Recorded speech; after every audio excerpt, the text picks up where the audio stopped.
Good evening and welcome back to Vegas October 1 Sounds. Tonight we're going to have a little treat because tonight we're going to go in search of the elusive sniper at the Las Vegas massacre. So, many of you have watched this channel and you know that I've made some pretty bold statements. I've said that I don't believe that there was any shooter at ground level because I've looked at all the volleys and things like that. But there are thousands of sounds in this big basket full of audio that have yet to be analyzed. But the problem is that there's so many of them that it's hard to distinguish what's what. So let's start right where I did, right from the beginning. One of the first videos to come out was the Raymond Page video.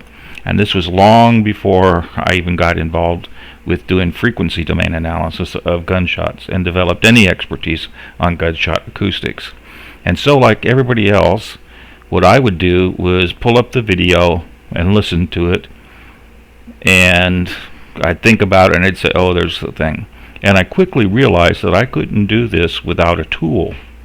And that's because there were just so many sounds inside there that marking them down and locating them by hand, was nearly impossible. I might get it down to the half-second mark, or with Audacity I might even get it a little finer, but there were so many peaks and valleys and twists and turns in an audio waveform that I finally went out and invested time in learning Sonic Visualizer.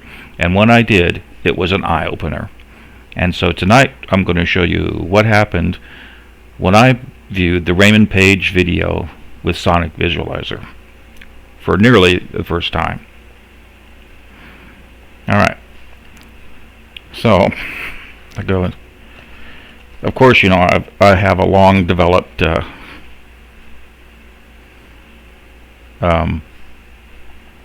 session with Sonic Visualizer now on this particular video, but I'm going to try to give you a perspective of what I did early on.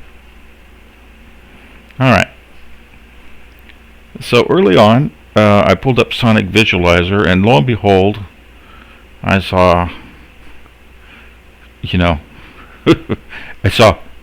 I just saw a whole bunch. And so I started going through and marking every spot that I could that I thought was of interest. And if I shrink this way down and look at this bottom pane down here, you can start to get a feel for just how many things I looked at. All these little U's and thuds and snap and boom and UU and the B's all represent points of interest in the audio. Now, many of these we'll recognize from all the video I've done, in that we have the big standard volleys. Here's volley 7, 8, 9, 10. But in betweenst all those, there are just tons of different sounds. And I'm going to take a look at one in particular.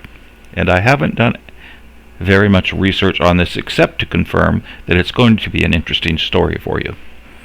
So here we have something that I marked with snap thud, which, as most of you know, that's the classic signature of a rifle being fired, where you hear a supersonic crack and then fairly close followed on you hear the thud, which is the muzzle retort. So a snap thud immediately raises the specter of a potential gunshot. And you'll notice that it's not in the middle of a volley or anything. So this is what we would call, in my opinion, a lone wolf type sound.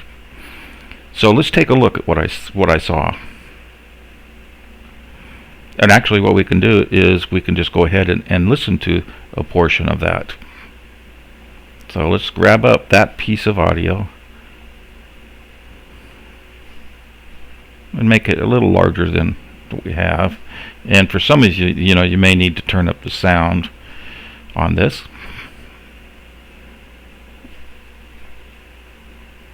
And if not, you can listen to it on your own by pulling it up in Audacity or something else. I'll give you the time mark. The time mark in which this occurs is, let's see, I marked it as 3 minutes 7.53 seconds into the audio. So you can go to that mark and listen to it for yourself with any tool that gives you the ability to get down to that granularity. Alright, so we select a region that contains the points of interest, and we set our little tool to loop, and then we position it just at the start, and then we hit play. And with Sonic Visualizer, when I select a region like that, it will only play that region.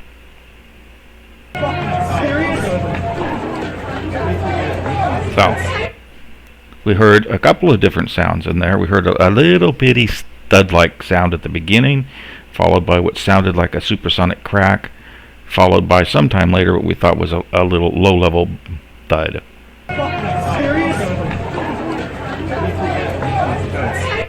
But you know, that could be just people walking or anything. But it's a point of interest that I'm going to pursue tonight. So let's locate this relative to everything else. Alright, over here is the start of the sixth volley.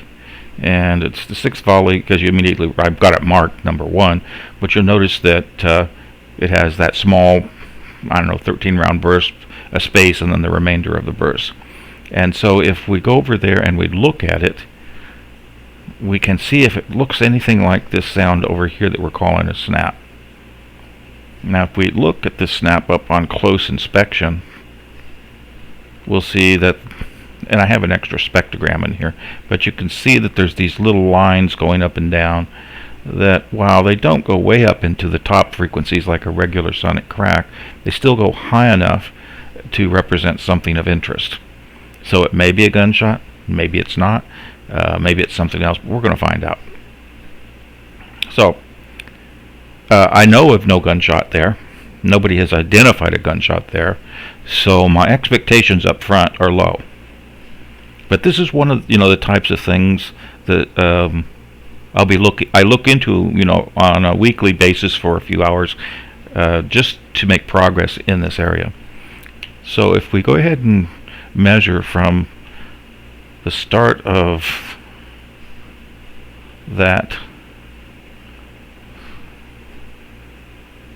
sound to the first one, that didn't do a very good job at all. Alright, we're talking 18.227 seconds to that first snap that's marked. Alright, and then a little bit from the snap to the thud is about 2 seconds. Okay, well, immediately we know that can't be a snap thud for one shot because no lag can be that big, so we got two different sounds here to look at. We'll look at the first one first. So at about 18 seconds prior to the sixth volley, we've got a sound. So let's go ahead and mark this. Okay, do we have any text up there? And we're going to call it, and the reason I mark it is so that I can see clearly what I'm talking about when I come back, because I could be interrupted at any time to do some tasks. So snap of interest.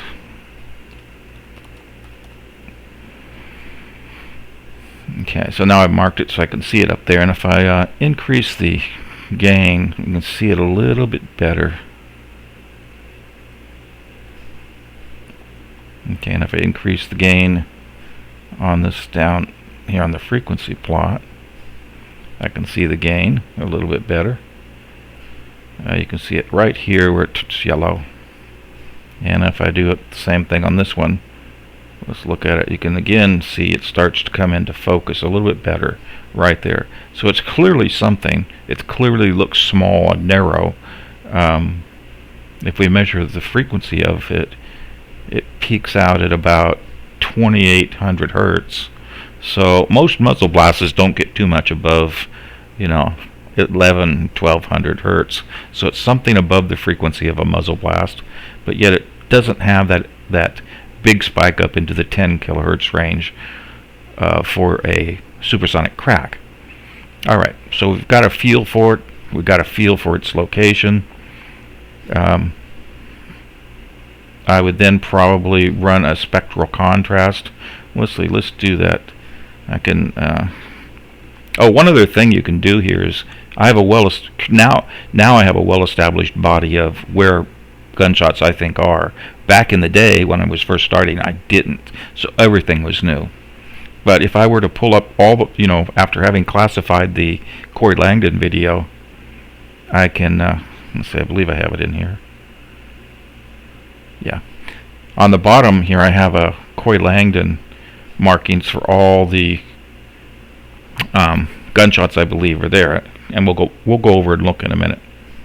So here we see 6A, 6B for Corey Langdon. So if I were to bring this down and I were to line up the 6A, 6B on this bottom region here with the Corey Langdon 6A and 6B, I would notice that this snap falls between something that's happening in the Corey Langdon video. Now I recognize these are down the hall shots, and the thud one is very, very close to the tail end of the second burst of the down the hall shot, so it could actually be a muzzle blast recording, or it could be nothing, but the snap falls in between them. So this is not this is probably not something associated with down the hall shots, but it falls in an interesting spot timing wise. So that bumps the suspicion up a little bit. So now I'm beginning to saying,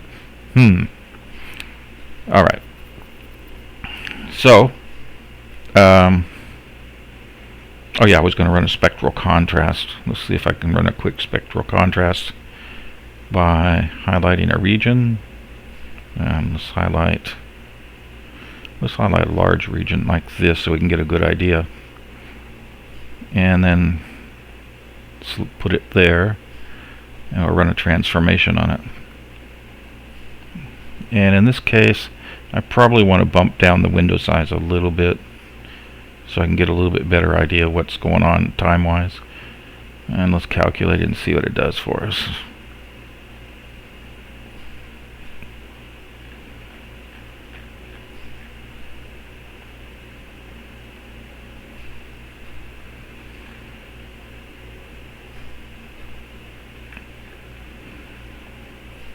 Takes a while to calculate. Alright, and so I'm adjusting the gain until I can look at that and say, okay, let's smooth it out until I can see, for example, over here I'm starting to see the little things for volley 6. So if I move back over to where I was interested in that stuff, and I deselect this one but go back to the spectrogram of the text,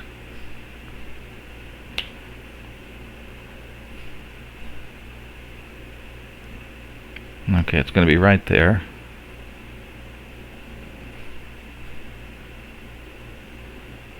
Let's move it right onto the center line, display that, and then move it off center a little bit. So you see that if we expand it out,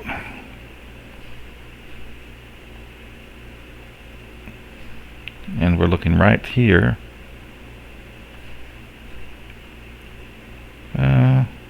there's not much there, but as we approach a little bit more intensity, we see, and let me mark this,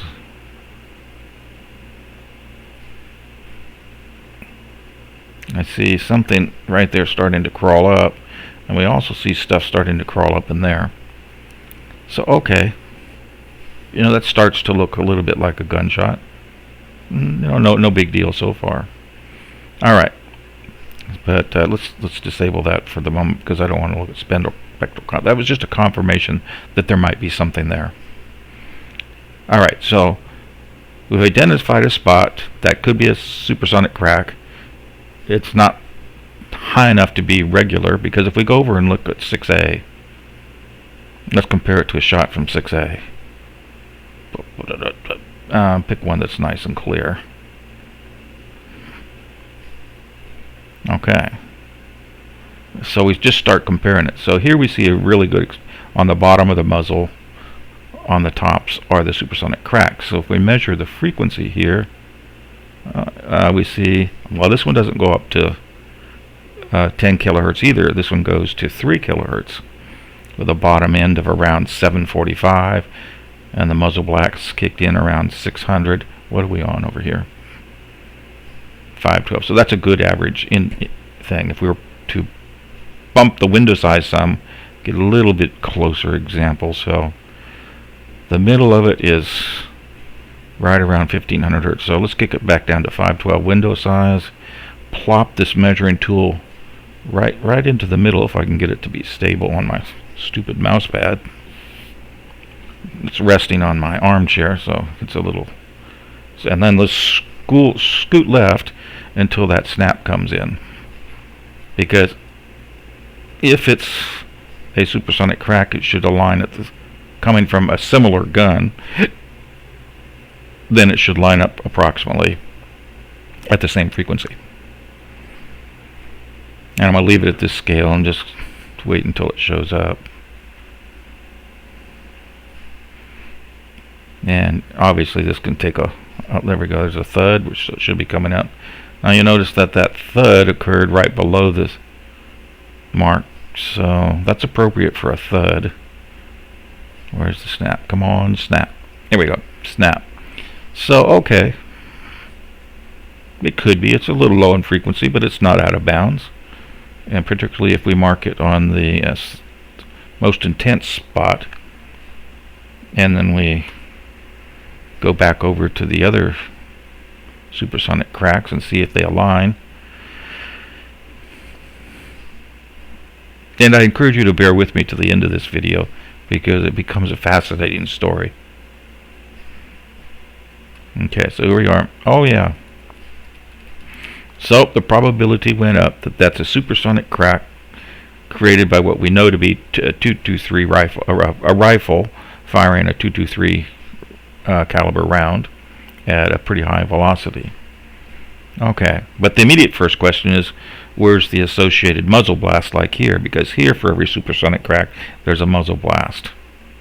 You go, okay. Well, let's ask that question. Let's shrink it back up so we got travel time is shortened up.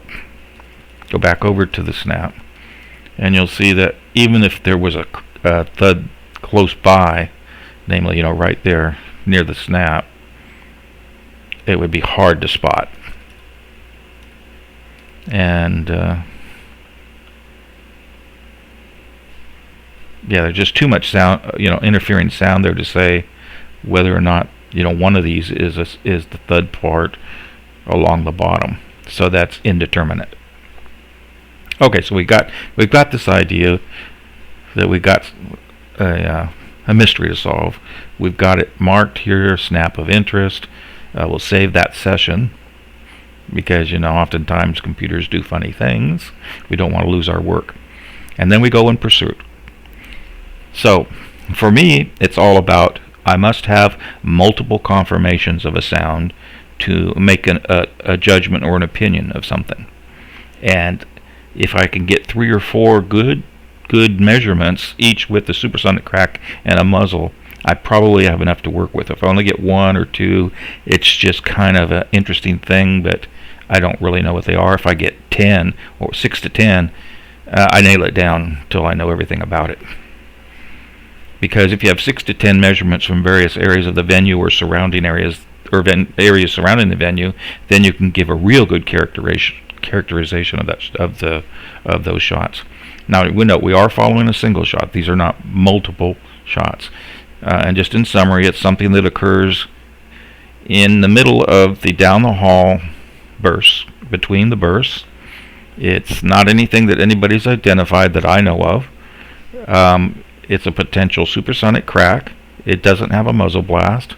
The frequencies are, just a tad bit off for a .223 round, but close enough. We'll call it a .223 round. Okay, so the next thing I do is I check my standard reference points. And one of the first ones is the taxi video. So if we go over and look at the taxi video, and this is my trusty everything search. So I look for sonic sessions that are called that contain taxi. And as you can see, I got a bunch of them, but this one up here works. All right. Now you'll bitch and moan and say, well, you already had the taxi marked. You had it on the bottom pane. We saw the marks. What are you doing, Richard? Well, what I'm doing is making sure I didn't miss anything on the taxi, is what I'm doing. The double confirmation here. So here we are, where we at? We're on volley 6. As you can see, the taxi is a whole lot cleaner. It doesn't have all that noise associated with it. Alright, so here we are. And that shot would have occurred right here. And we see nothing. So, whatever it was, it's not recorded near Mandalay Bay. And if we expand this way out, you'll see that this was the first burst of down the hall shots, which contained just the muzzle blasts, and these were the second and third, and this was the Corey talking in there. And about the best and biggest peak we can see is right there, and it's so small as to be non-existent. We can't really tell what it is, and even if I up the amplification, yeah, nothing comes of it. It's, if you thought the down the hall shots was low, this would be even lower. But who knows? If it turns out to be the exact same timing long term, maybe it's just something that was there at such a distance we can't hear it. But first off, I say no, nothing on the Corey tape. So that lowers my opinion of what's happening a little bit, but doesn't eliminate it. Alright, so we save that session and get rid of this. So the next thing I'll do is move up over onto the boulevard, and I'll start with the Raymond Page because, oh no, we already did Raymond Page, sorry, it's already in the Raymond Page, that's where we started. So the next one I'll go to is down in the middle of the venue, which would be at the front of the stage in the video, which I call under, which is people right there near the lattice at the front of the stage, kind of hiding under it.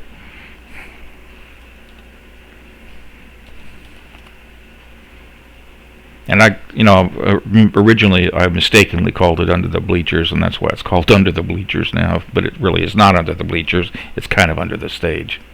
Kinda.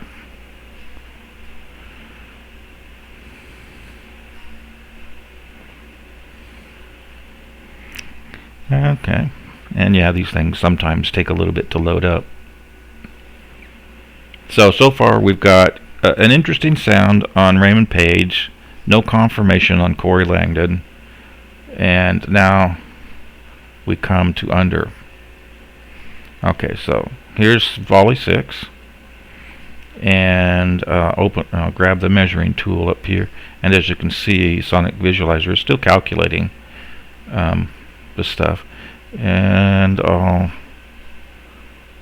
grab it right there, move over out 18, 17, 8, there's about 18, and make this a fine adjustment by, no, that was not a fine adjustment, that was a jump. Huh?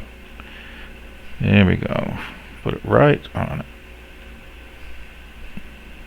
it. Okay, and then we'll scoot left a little bit, and it jumped on me is what's happened here, so I've got to take it down to 18.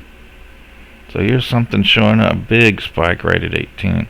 So now your eyes jump wide open and you go, what the hell? So I expand out. So now we've got something pretty prominent here at the 18-second mark prior to volley 6. And this is a big spike. But it's kind of murky at the top. It's kind of spread out. But then every supersonic crack under this recording is kind of spread out to begin with. So I'll see if it matches that. But on the log frequency plot, we see it's pretty spiky, and here we see it's pretty spiky. What we don't see is I don't see the corresponding muzzle blast. Even at 128, I don't see a lot of... I can't make out, just right offhand, any muzzle blast popping up. So, and you'll also notice that if we examine this really close, by really close I mean, you know, zoom in on it to her, it kind of has a weird shape. It kind of goes up and it doesn't stay real clean. And at the finest scale, well, you know, let's go take a look at one of these, because the supersonic cracks in this video aren't real clean. They're distorted for some reason. Okay, so, but before we go, we got to mark this so I can find it easily. Alright. You know, I've got so many text mark things here that sometimes I lose track of which one is which, so we'll put in a spot on this right here, and we'll call it, I did say text mark, didn't I? Text, draw, snap in. It's not going in. Why?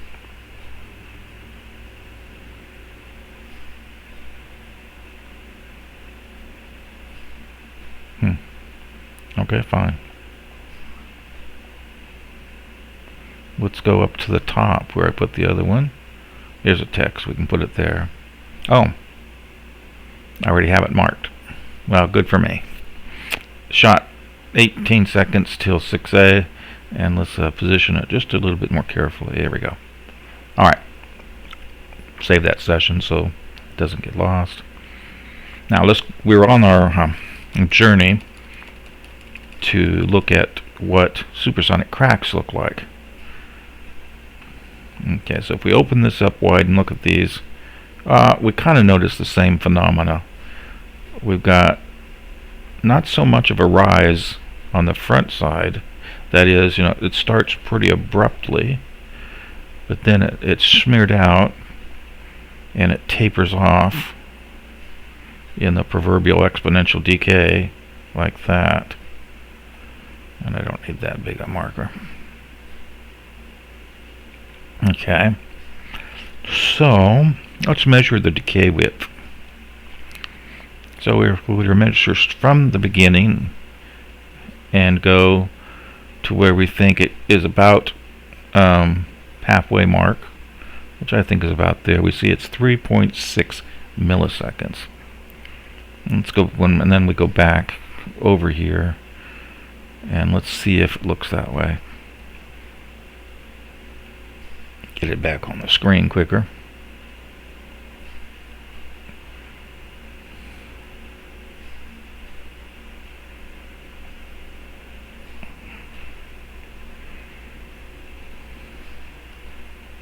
Okay, puppy dog, where are you? It's way over there. Okay, is it 3.6 milliseconds? Well, let's measure.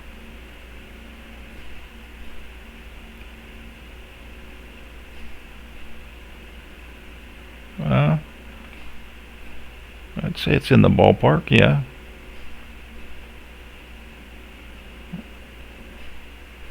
Yeah, most definitely in the ballpark. A little longer. Okay. Does it look typical? It looks a little cleaner actually than the other one, but for this location, that's okay. Now if we go real close in here, what does it look like at the lowest level? We've got a little bit of growth to it. So you see it takes a little bit to get up. Okay. On this one anyway. Does the other one?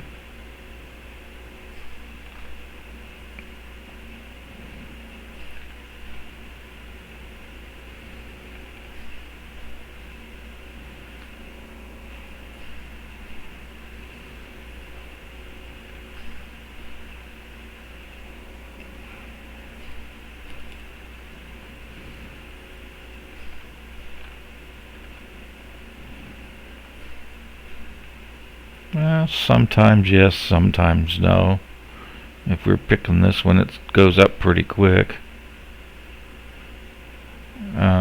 What you'll also want to notice, though, is the frequency. So let's set our window size to be 512, and then we'll measure the frequency of the bottom end of it. Alright. So right there we've got it marked at about 1131. And then let's scroll left until that thing pops into view, just like we did for the other one. There it was. And bingo, it's right there. It's just not as intense. So it qualifies as a supersonic crack. So at this point I could continue to do analysis, but I think we have confirmation that this is the same as what we heard in Raymond Page, only it's much louder. It's more intense. So let's take a look at a map now to see what we're talking. So we go over here to the map. This is where I'm talking for the under. And the Raymond Page is way over up here. In fact, way up here. So let's make this smaller. Okay, so we got the Raymond Page up there. And we got this one down here. And they both record a sound, with it being stronger here. But over this way to the southwest, we don't have anything yet. So the next thing I do would be pick something over on the eastern side a little bit more. We've got several choices. Now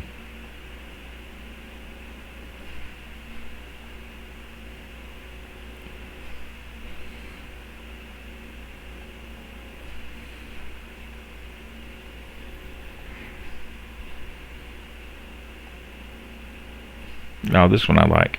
So we'll choose this one. So compared to the stage, it's further east and further north, which, if that's consistent with the Raymond Page, I would expect it to be a little less intense. So let's go look at that one. So lane low. Sonic visualizer session, lane low. Crowd lane low, that's the one.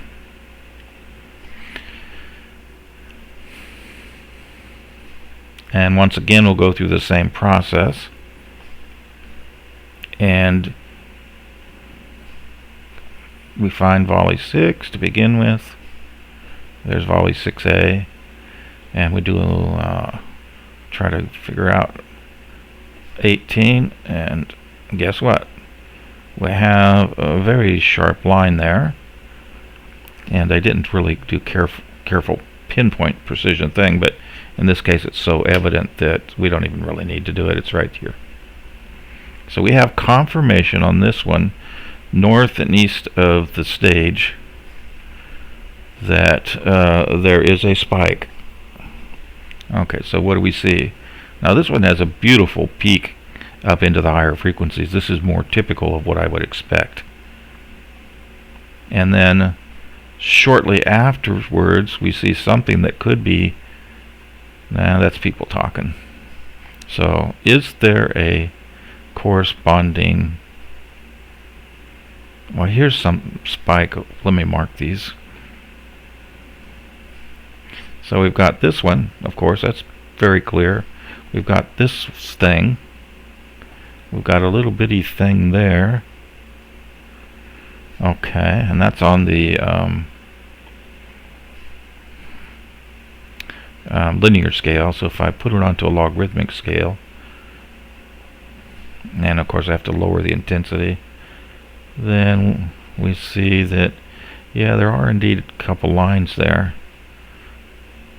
But the second one is too high a frequency for a muzzle blast.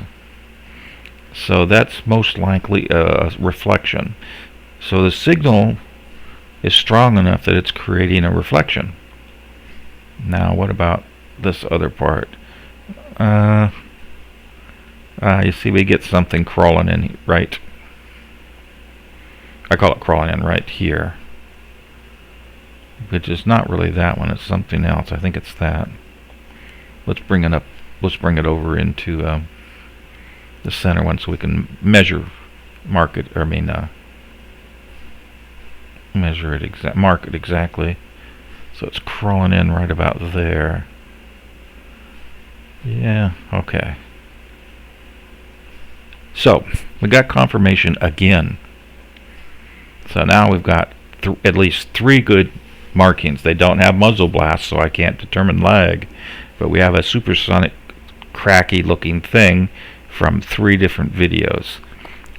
So we now have a candidate for a gunshot, and at this point I would say that something happened in that time frame that did not come from Mandalay Bay, but that I need more research to confirm and characterize the nature of the caliber of the weapon, which does look to be 223.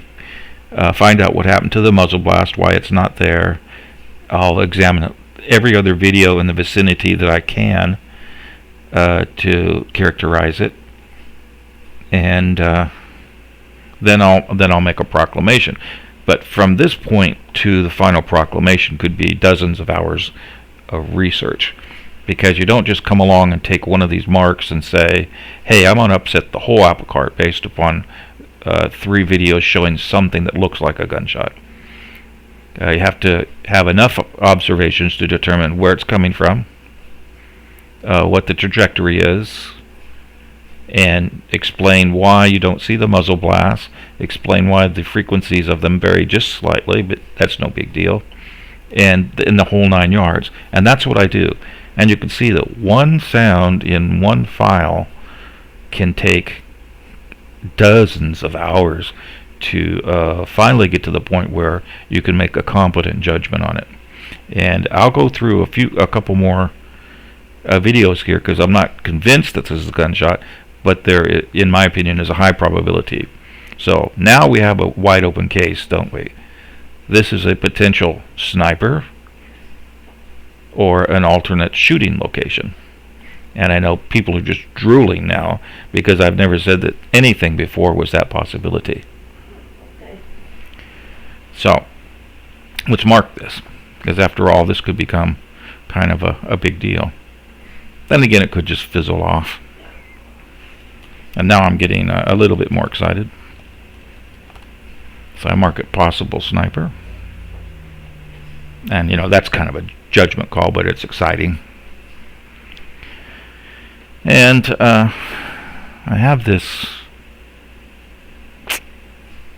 I have on the bottom pane my spectral contrast, but it's just not doing much for me. And I see something that could be a potential muzzle blast, like I said, right in here, but it comes at the head of this sound here, which is a vocalization. And when people vocalize, they very often start with a percussive type sound. And I better mark also up here the reflection, because even though I don't have a muzzle blast, a reflection can be just as unique a signature as a muzzle, because reflections have to be coming from somewhere. It could be from the ground, it could be from a building, it could be from something near. Well, let's see, what's the gap between it? So we have a gap of half a second. That's kind of is in the muzzle blast range, but it's the wrong frequency. So we have half a second delay between the primary signal, primary direct, and this reflection. And in Soundland, that represents an additional 650 feet that this reflection needed over and above what the direct path. Remember now, this sound is coming from the bullet. So, it's kind of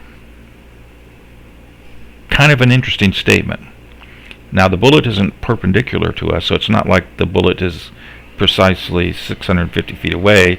The bullet could be 200 foot away, and the angle at which we hear the shock wave could put the point at where the shock wave gets produced, let's see, even as far as the Vegas Boulevard. In other words, for a position on the east side of the venue, the supersonic shock wave we hear created by the bullet could have been produced at the boulevard. And that would be probably not too far off of the statement, given that this separation between the primary signal and the reflection is half a second. Okay, so there we have that. So now we have to make, this is a pretty good peak. It's clear, it's not smeared, so we can isolate the time. Let's go to a window size of 1000 and see if it changes the picture any. No, not really. This signal is nice and clean. Unlike under the stage one, this one goes all the way up to 10 kilohertz, which is what I like to see when I'm doing these kinds of things. And if we put this on a linear scale, this frequency plot, it just stands out like, hey, I'm here, come get me. Because these squiggly lines are the voices, these things are percussive sounds, and well, it is what it is. Okay, so save that. We'll just leave it open for a while. Go back to our map and start contemplating it. Okay, so at the stage we've got something that's really loud. Could it have came over the speakers? No, not really. Because if it had come over the speakers, it would have been more similar in nature to this. But I don't have enough legs. So the next thing I would do is look for something that was way out there. What do we have that covers that time region? Let's see, what is... I think Dan does. I have to see this. This orange trail is Dan Z tape, or Dan B tape. Let's see what he has. Yeah, and even though I don't know where he's at, he's far enough removed from the venue for it to be much, much quieter. So regardless of where that shot came from, we should be able to pick up traces of it on his recording. So let's go pick up the Dan Z. And I don't know why I say Dan Z, it's Dan B, isn't it? Dan Blazarian. Oh, Dan. And we got a couple different Dans. Let's select the first one.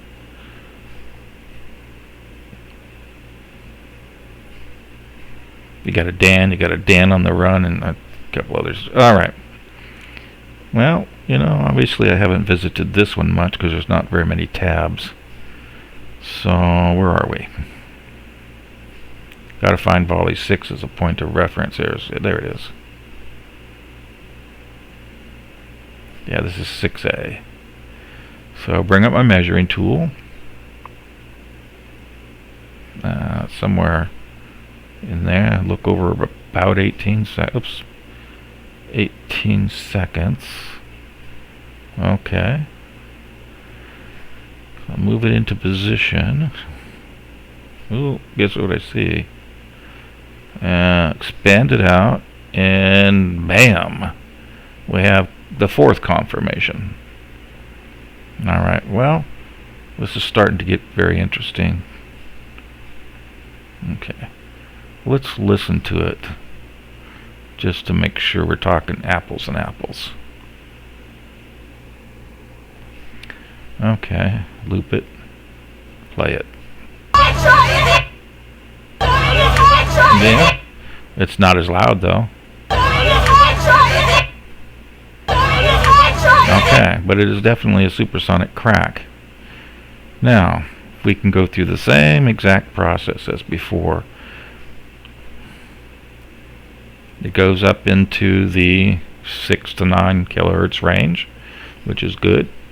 Once again, there's no extremely prominent, but it's interesting here in that I need to get myself another tab open. Let's go up to here and add a text layer. So this is the mark.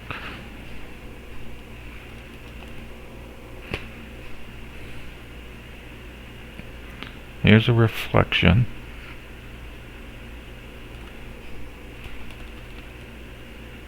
I said reflections because way down over there and buried is another one.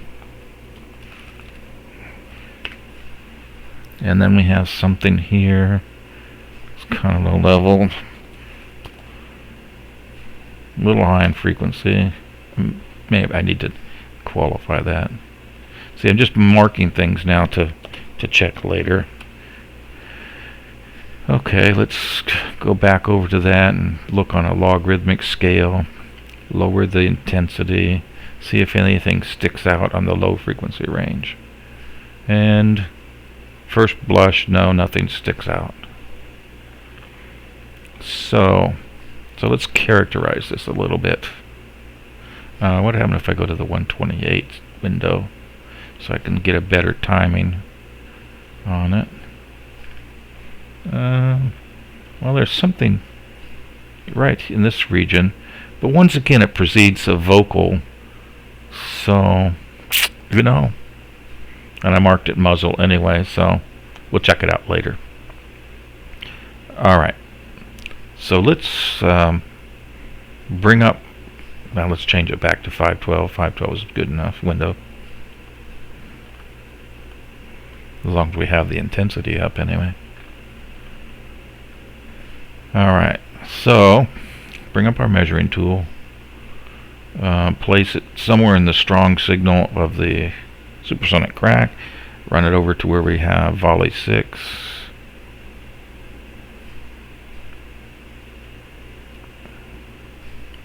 And yeah, in this case, the 6A portion of volley 6, you can see that right now we're up here in those areas. Alright, now let's go drop down to the muzzle, and that's where the muzzle will be, and plot back over to, if it's the same caliber and style of weapon, plot back over to our signal.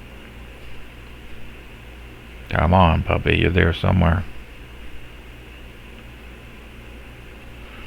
Oh, I can do it without changing it, I hope. Let's see, where's the signal?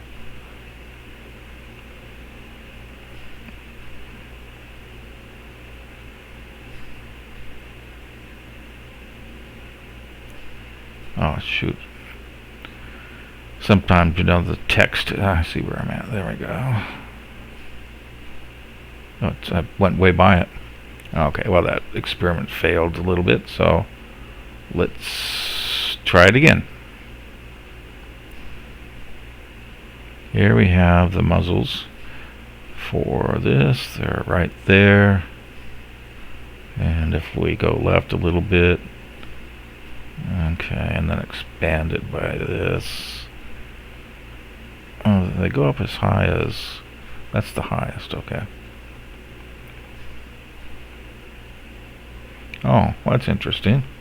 So that falls within this little area right here.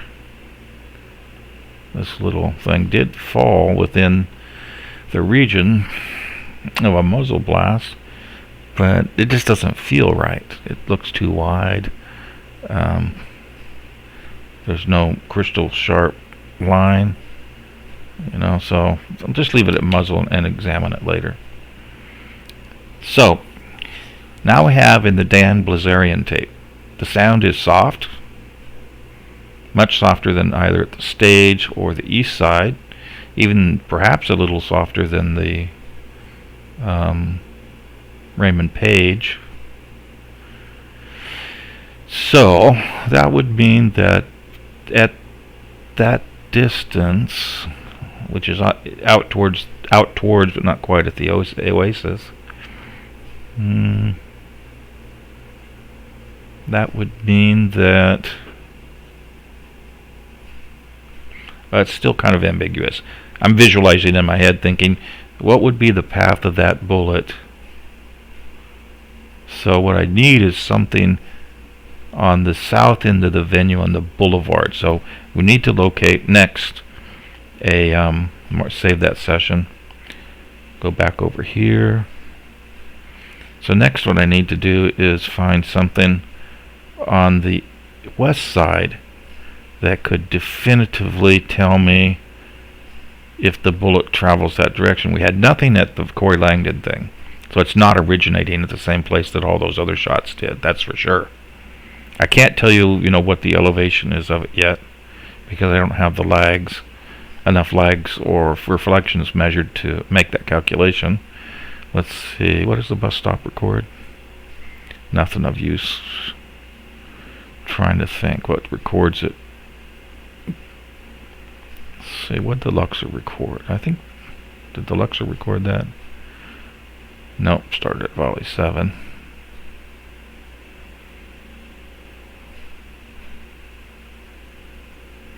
That one starts at 5 seconds, which is volley 6, which won't be enough. So we're going to have to go to a cop cam anyway. As you can see, I'm not fond of cop cams. What do we got here? Nope. Looking for something that covers.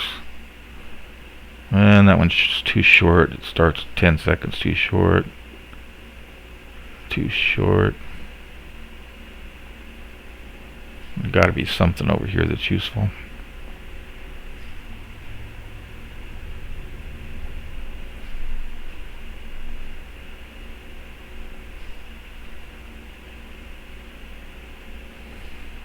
Bear with me here, I'm just looking.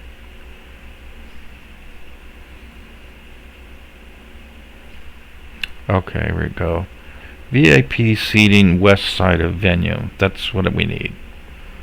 And that'll give us a little bit better, because if it came from over in that direction, then we should have a pretty strong signal there, because that's the front stage is here, that's over there. Yeah, okay. So we need the video called VIP seating west side of venue. Very good. Don't recognize that one, but we'll find out. VIP.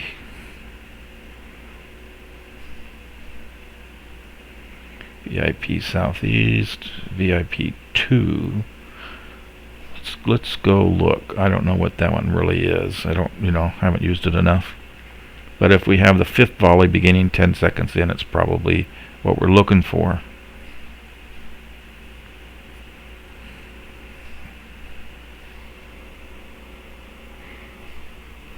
Oh, actually, I probably. Oh, this looks like the gun.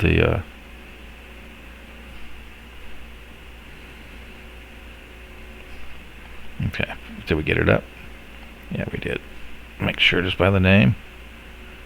VIP area 2, very good. And let me go back over here and play the video a little bit, so I know where I'm at, just to be sure.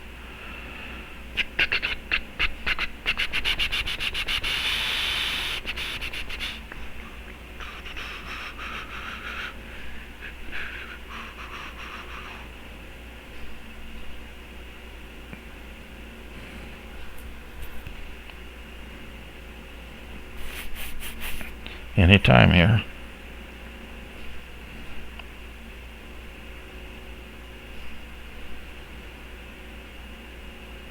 I did say play it, didn't I?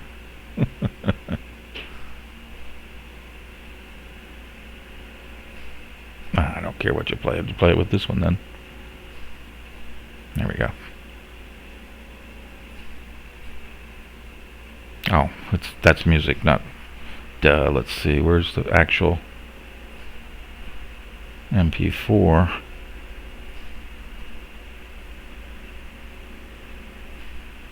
Oh, that's interesting. It's .mp4 VIP.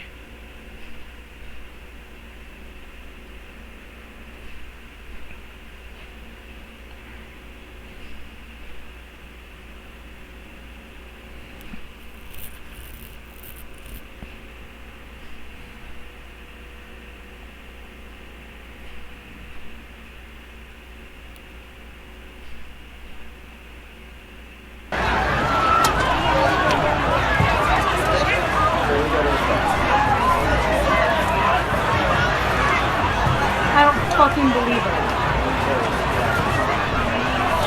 This one's not long enough to be it, so no, that's not it.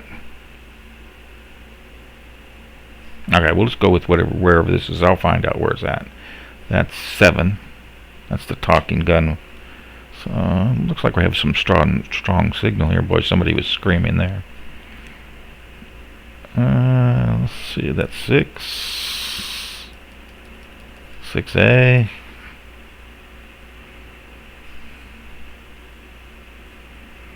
Draw a measuring tool. Go over 18 seconds. So right in here. Alright. Do we hear anything?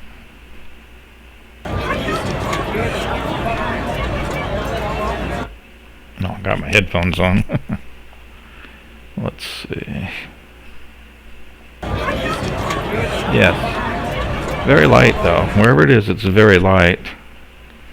So here's the 5th confirmation. And so it's very, very light. But I might be able to actually get a lag out of this. Okay, so anyway, we got a confirmation. I don't know exactly where this is at, but it occurs right there. If we dial up the gain, we get a little bit better idea. Its peak frequency is above 6,000. That's good.